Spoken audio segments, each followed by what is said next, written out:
Imagine discovering a map created hundreds of years ago, long before satellites, airplanes, GPS, or modern surveying, and then noticing that some of the coastlines and geographical details seem strangely familiar. How could people living centuries ago know what lay beyond the horizons they could see? This is the mystery surrounding some of history's most fascinating ancient maps, especially the famous 1513 map of Ottoman admiral and cartographer Piri Reis.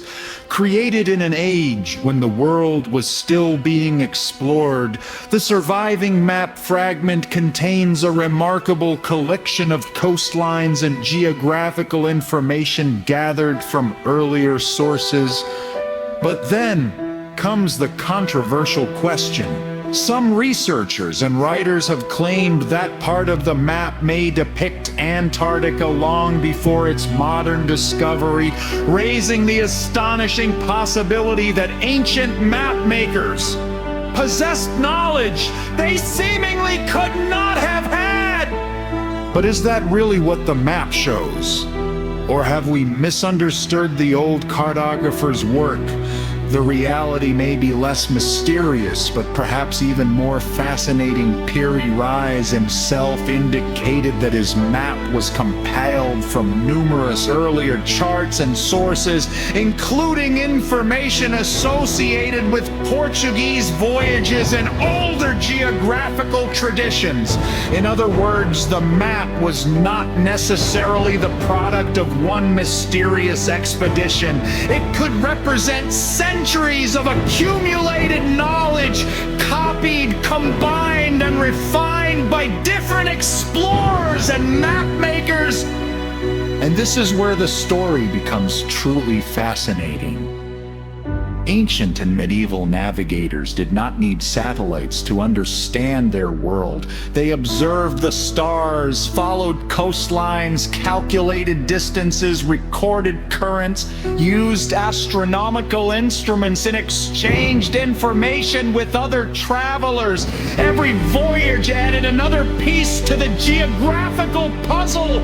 Yet the Antarctica theory continues to attract attention because the southern portion of the Piri Reis map has been interpreted by some as a representation of a coastline beneath the ice. Mainstream historians and cartographic researchers, however, do not accept this as established evidence that Antarctica was mapped.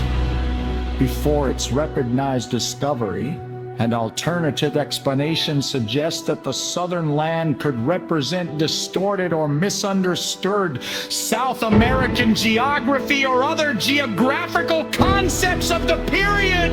This distinction is important because the real story of the map does not require an impossible explanation.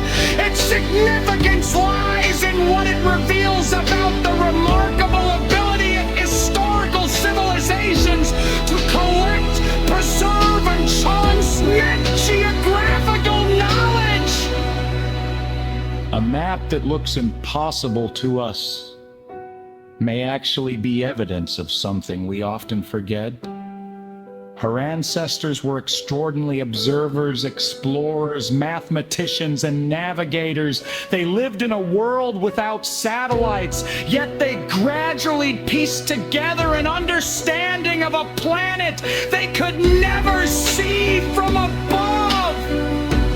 Perhaps then, the greatest mystery is not how one ancient map could know so much, but how much knowledge once existed that has been completely lost to history. Somewhere in forgotten archives, destroyed libraries, shipwrecks, and vanished civilizations, there may have been countless maps that never survived. And that leaves us with one final question. If this ancient map survived centuries of war, its duration and history, how many other maps and how much forgotten knowledge disappeared